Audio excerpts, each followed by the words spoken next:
Honda dealers have a service called an ECU diagnostic reset. It sits on the invoice as a separate line item, $280 to $350, before a single part gets touched.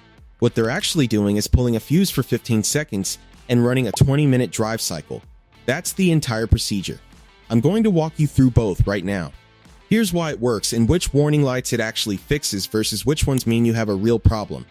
Because that distinction is the $300 question dealers are counting on you not knowing. Your Honda's ECU, the engine control unit, constantly learns and adjusts. It tracks your driving patterns, your fuel mixture, your idle speed, your throttle response. Over time, it builds a profile. That profile gets stored in adaptive memory. The problem is that adaptive memory wipes when power to the ECU is interrupted or when specific sensor thresholds get crossed and the system flags a fault. When that happens, your ECU throws a code and lights up a warning. The engine might idle rough. The transmission might hunt for gears. The fuel economy drops. The car runs like it doesn't know what it's doing because the ECU doesn't. It lost its reference data. The reset procedure wipes the corrupted or stale data and lets the ECU relearn from scratch. That's it. That's what's on the $300 invoice.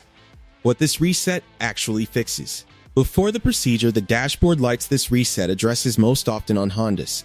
Check engine light from a minor sensor code. VISA warning. Idle surge or rough idle. Hesitation during acceleration. Fuel economy drop after a battery swap. The wrench symbol maintenance minder when it shouldn't be on. Intermittent transmission behavior. Climate control faults on older Accords and CR-Vs. And miscellaneous electrical gremlins that appeared after a jump start or battery replacement. Two things this reset will not fix: an actual broken sensor and a mechanical failure. If your check engine light is from a bad O2 sensor or a misfiring cylinder, the code will come back within a day or two of driving because the underlying problem is still there. The reset is diagnostic in that sense. If the light stays off after a week of driving, the system just needed a relearn. If it comes back, you have a real fault that needs attention. I'll show you exactly how to tell the difference right after the procedure. Step 1. The fuse pull method. Honda specific, most thorough.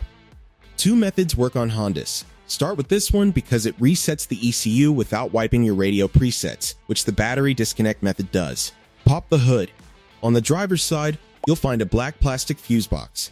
Open the cover and look at the inside of the lid. It has a diagram showing fuse locations and labels. You're looking for the fuse labeled back up, ECU-B or ECU-IG. On most Civics and Accords, it's a 7.5 amp or 10 amp mini fuse. On CR-Vs, it's often labeled IG1. Pull that fuse out with the included fuse puller or a pair of needle nose pliers. Count to 15. Reinstall it. That 15-second window fully drains the ECU's capacitors, which is what forces the memory wipe. Just disconnecting won't always do it. Those capacitors hold charge long enough to preserve some memory. Holding it for 15 seconds clears them completely. Turn the key to the on position without starting the engine. Hold it for 5 seconds. Turn it off. Now start the car. The idle might run high for 30 to 60 seconds. That's normal. The ECU is relearning baseline idle.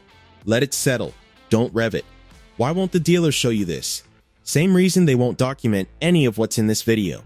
The ECU diagnostic reset is a $280 line item in Honda's labor billing guide. The moment you know it's a fuse pull and a 20-minute drive, that invoice doesn't exist anymore. That's the illegal part, not in any state law.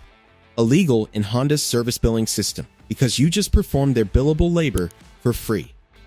Step 2. The Honda drive cycle. Here's the piece shops actually put on the invoice as a separate line item and where most people doing a DIY reset stop. It's why their lights come back. The ECU reset cleared the memory. Now the ECU needs to relearn. Without a drive cycle, your car runs on factory defaults, which on a Honda means rich fuel mixture, conservative ignition timing, and incomplete evap readiness monitors. Most state inspection tests check readiness monitors. If they're not complete, you fail the emissions check even with no lights on. The drive cycle takes 15 to 20 minutes. Run it once after the reset. Do this on a cold start, meaning the car has sat for at least an hour and coolant temp is below 86°F at startup. Start the engine. Let it idle for 2 to 3 minutes without touching the throttle. The idle should settle from high to normal. This runs the cold start enrichment monitor. Drive at 25 to 35 mph for 5 minutes with light throttle. No hard acceleration.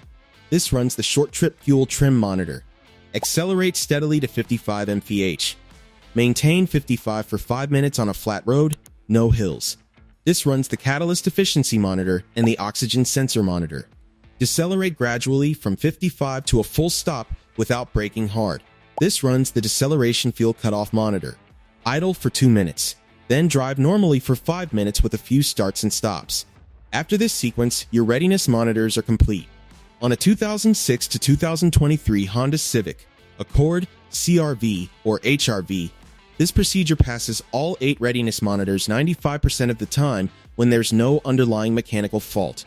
If you've made it through the drive cycle, you're the kind of Honda owner who actually understands what's happening under the hood instead of handing the dealer $350 to figure it out for you. Hit subscribe. I cover what no dealer service department will put in writing. And drop your Honda model and current mileage in the comments below. I want to see how many people are running this reset on high mileage cars. The number is always higher than people expect. Battery method. For when the fuse fails. Some older Hondas and a few outlier model years don't have a dedicated ECU backup fuse that's accessible without pulling the interior trim. If you can't find the right fuse after checking the lid diagram in your owner's manual fuse chart, use this method. Disconnect the negative battery terminal. Then touch the negative cable end to the positive cable end for 30 seconds. This sounds backwards, but it's safe. It shorts the residual capacitor charge through the cable resistance and clears it faster than just waiting. No spark risk because the battery is already disconnected and the voltages involved are under 1 volt. Wait 5 minutes. Reconnect the negative terminal. You'll need to re-enter your radio presets and reset your power window auto function if equipped. Then run the drive cycle from step 2. The battery method is slightly less targeted. It resets all modules, not just the ECU. On 2015 and newer Hondas with a Honda Sensing Suite, expect the lane keep assist and collision mitigation to run a self-calibration on first drive. That's normal. After the reset and drive cycle, your dashboard should be clear. If a light returns within 24 hours of normal driving, you have an active fault, a sensor reading outside threshold, a genuine misfire, a fuel system issue. The reset didn't fail. It confirmed a real problem. Take it in or pull the code yourself with a $25 OBD2 scanner from Amazon. The same one the mechanic uses before charging you $150 for the privilege. If the dashboard stays clean through 7 days and 100 miles of driving, the system has fully relearned and you had a soft fault, a stale calibration, or an electrical glitch from a battery event. The reset fixed it. Here's what the dealer charges when you bring this in. Diagnostic scan fee, $150 to $180. ECU relearn labor, $85 to $120. Drive cycle run by their technician, $45. Total before any parts get ordered, $280 to $345. Every part of that bill except reading the opcode is what you just did. The code interpretation is the only piece that requires a scanner. At $25 for your own, you pay for it once and use it for life. One important note. If the code points to a specific sensor or component and not just a calibration flag, you need that repair. The reset fixes calibration. It doesn't fix broken parts. Know the difference and you will never overpay for the calibration again. Dashboard warning lights feel catastrophic when they come on. They're designed to. Honda calibrated those systems conservatively better to throw a soft fault and warn the owner than to ignore a genuine problem. That design choice is the right call. But it means the warning light system generates false positives constantly, especially after battery events, temperature extremes, or after someone clears a code without running the relearn. Now you know the procedure, the mechanism, and the 7-day test. Pull the fuse, run the cycle, watch the timeline. If the lights stay off, you just saved $300. If they come back, you have a real fault, and knowing that is still better than paying $300 to be told the same thing. Next video. 4 sensors sitting under your Honda's hood that nobody cleans, not dealers, not most mechanics, not most owners. The one that takes 10 minutes and costs $8 to fix is the same one shops replace at $350. And the one that's quietly killing your fuel economy right now is the last one anyone thinks to check.